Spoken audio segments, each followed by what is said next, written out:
Hello, I'm Nick RP Green, and in this tutorial, I'm going to show you how I have my Stream Deck set up. And the reason for this is because I have a 15-button Stream Deck, and because of the way I have it set up with a hotbar or hot menu, I have access to 100 buttons within 2 button presses. I can get to any one of 100 buttons within only 2 button presses. In fact, the first 50 I can get to within 1 button press. So I'm going to show you how that's done. So we're going to have a quick look at my current setup. You can see straight away we've got these 4 grayed out buttons across the top, and one filled in with all of my other buttons. This bar across the top, this is the thing that we're going to be building, and I'm going to show you how to do, because this is where the magic happens. Everything under here, all of these are just, if I go through the different pages, you can see I've got so much space now, I don't know what to do with some of it. These are all just my actions. These are all the buttons that I want to access. So the buttons down here, these are the 100 buttons that we're going to access. And I've got 10 pages of them. So, you know, the 10 on each one, 10 pages, 100 buttons. But this menu across the top is where the magic happens. And as you can see, I'm using my Stream Deck to hit them, and I'm getting across them very, very easily and accessing a load of buttons. So let me show you how we do that. So I'm going to create a new profile, and I'm going to just create a few different menus to start with. So first thing I'm going to do is I'm going to create 10 pages. So we've got the whole thing maxed out. Don't worry about these buttons. Elgato's software is going to automatically generate buttons. Whenever you try and do anything with pages, it automatically generates these buttons. Don't worry about them. Ignore them.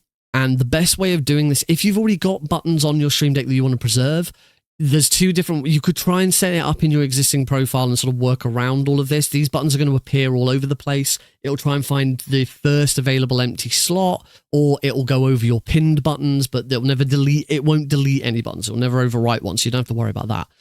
But they pop up and they can be a bit annoying. The easiest way really of doing this is to set it up from scratch. Once you've finished setting up your pages and your menus, then just go through and delete the buttons, and they'll never appear again. But as soon as you start, like, if you delete all of your buttons and then like add a new page, all of the buttons will come back, and it's a pain. So the best thing to do is set everything up first, and then at the end, delete, and then add the buttons you actually want for all of your actions. So we start here in the pinned section. The pinned section, these are buttons that will display at all times on your Stream Deck, as long as another button on that page hasn't already replaced it. And that's the most important bit. So we're going to create 5 menus here. So we're going to have, it doesn't really matter what they do. It doesn't really matter what the menus are going to be for, but the important thing is we use navigation here. And what we want is to use this one called Go To Page. So I'm going to first fill in all of these. In fact, I can just copy and paste them. Fill all of these in with these pages, and we'll stick with the number so that we can just see the different page numbers or menu numbers. The first one is going to go to page 1. That's fine. The second one is I'm going to actually tell it to go to page 3. So it's going to change to 3. You could obviously we'd edit these later to do other stuff. The next one I'm going to make it go to 5. The next one I'm going to make it go to 7, and the last one, if you haven't guessed, I'm going to make it go to 9. And what I'm also going to do is I'm just going to type the word menu on each of them. I should have done that first and then copied and pasted them. That's fine. Just so that we can tell that these are the menu buttons, because we're going to do something a little different, which changes the look of these buttons at one point. So because these are pinned, when I go to any page, these 5 buttons now always appear. They're always here. And to be honest, that's the first bit of it done, really. From here, I'm now using my Stream Deck, and you can see that I can just navigate between these pages, and these 5 buttons across the top always stay as they are. We don't need to worry, as I say, we don't need to worry about these arrows, but these now always stay. We don't need to mess around with these buttons. So from here, because there are 10 buttons on each page, and we've got 5 pages to work with, that's 50 buttons. That's 10. 50. That's 50 buttons that within one press, if I want to get to any of those 50 buttons, I just have to push one button and I reach it. So if I know that I have a button on menu page 1, push 1, and I've got to it. So in fact, any action I want to perform, it takes 2 button presses. 1 to get to the menu that I need to get to, and then 1 to perform the action. But that's only 50. How can we have 100? Well, like I said before, these pinned buttons only appear here if there is nothing already on that page. And that's where we really make the most of this. So what I'm going to do is I'm going to take this menu button here, copy it, go to my menu 1, because right now on page 1, when I go to any of these pages, when I go to page 1, this button in the top left now, this menu 1 button doesn't do anything. We're already at menu 1, so this button doesn't do anything. So what I'm going to do now is I'm going to paste that button over there, and I'm going to change this to a 2 so that it goes to menu 2. I'm also going to remove the word menu, because the other thing I'm going to do is I'm now going to go to menu 2. I'm going to paste the same one again, but we're going to keep it at menu 1. Again, I'm going to remove the word menu.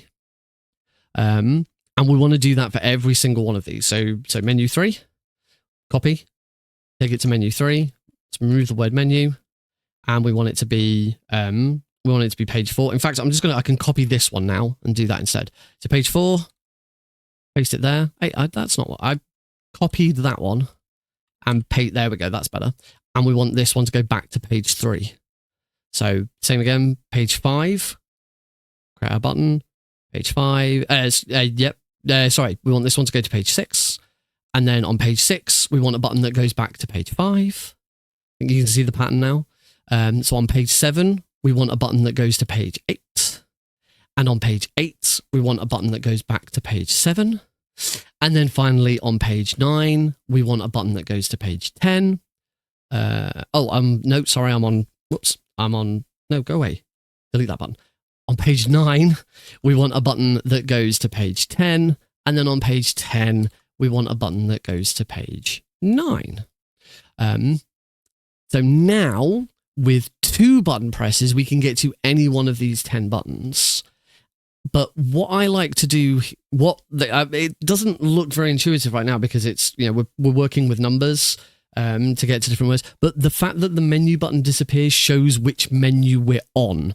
And that's helpful. It looks really obvious on here because all of these are faded out. The rest of them that aren't being used are faded out. But on your actual Stream Deck, it makes much more sense and you can see it better. So what I'm going to do just quickly, so that this looks more like menus rather than a bunch of numbers, is just apply a load of random buttons to all of these, so that we kind of have some menus. So actually, I'm going to go back to that OBS one.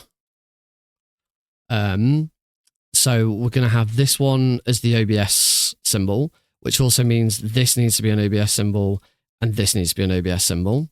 So then in 3, let's have whatever this rock is. So we'll do that as well, and we do that as well. For page 5, let's have this movie clip.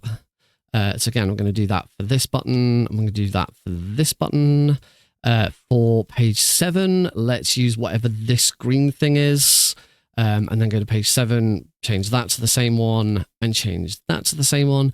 And then finally, for menu 9, I don't like any of these. Let's go and find something different. Let's have this. No, that doesn't look like a menu button. There we go. There's something to do with phone calls. That'll do. So again, let's do that there and do that there. So now, because it's not going to be a bunch of numbers changing, they're going to look consistent. We have a hotbar menu that not only we can see at a glance which one we're on. Right now, I'm on the OBS menu. And when I tap that OBS button in the top left, it just swaps between those two pages, page 1 and page 2. Just to show you, if I just create, let's just put a soundboard on page 1 and I don't know, a mute button on page 2. So now I can very easily get to either of those 2 pages just by tapping the OBS button. But then I can go to this menu, and this has 2 pages. This menu, this has 2 pages. And that is how we get to 100 buttons. And then once we're done, we've finished, we can just go through, delete all these arrows. We don't need these now. We have our own way of navigating it, rather than this awkward way of, cycling through pages.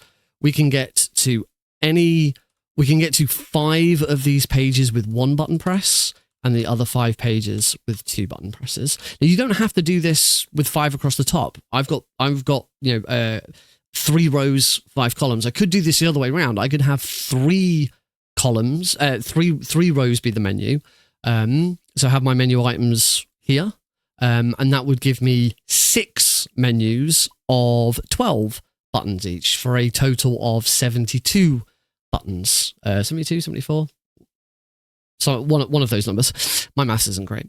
But that's it. That's how we can easily swap between all of these. And that's, as I say, if I go back to mine where I've actually got buttons that you can see a bit better, this is how it works. So, my OBS page, my second OBS page, the scenes page is probably the best one because it actually has stuff in it.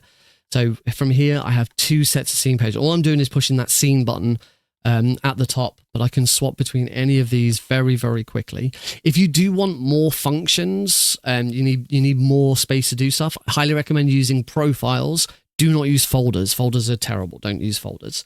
So for example, on here, I have like my soundboard, which I don't want to take up a whole space for on here. I have my soundboard in a separate profile. So when I push this sounds folder in the bottom right-hand corner, it takes me to my soundboard profile. From here, I have all my sounds. I can swap between, I have 2 pages of them that I swap with these arrow buttons on the right-hand side. And if there's a button in the top right that looks identical to the button that's on this profile. So obviously in here, I can see in the program, I can see that it's swapping profiles and stuff. But as far as it looks on my Stream Deck, I'm just swapping between a menu and that's it. I do exactly the same with my fader. And now my mic's unmuted so you can hear me again. And it does not look at all like I'm swapping profiles or anything. I'm just going back to that menu. And that's it. So I hope this makes your Stream Deck more useful. Obviously, it works with any size Stream Deck, unless you've got one of them really tiny ones, which probably doesn't make much difference. But yeah, with this, you can very easily set this up to have a bunch of buttons available in 1 click, a bunch more buttons available in 2 clicks. You could go deeper, and instead of these menus going to individual pages, you could have them go to other profiles where you could have 10 pages of more menus. But for every extra one of those you add on, that's another button press to get to more buttons. And it depends how many buttons you feel you need. But yeah, have a play. I hope you've enjoyed this. I hope this is useful for you. Give me a like, leave a comment, ask questions. I'll be sure to answer them. And I hope this has helped. I'm now going to use the very quick button presses to go back to my OBS menu and push that record stream button to stop this recording.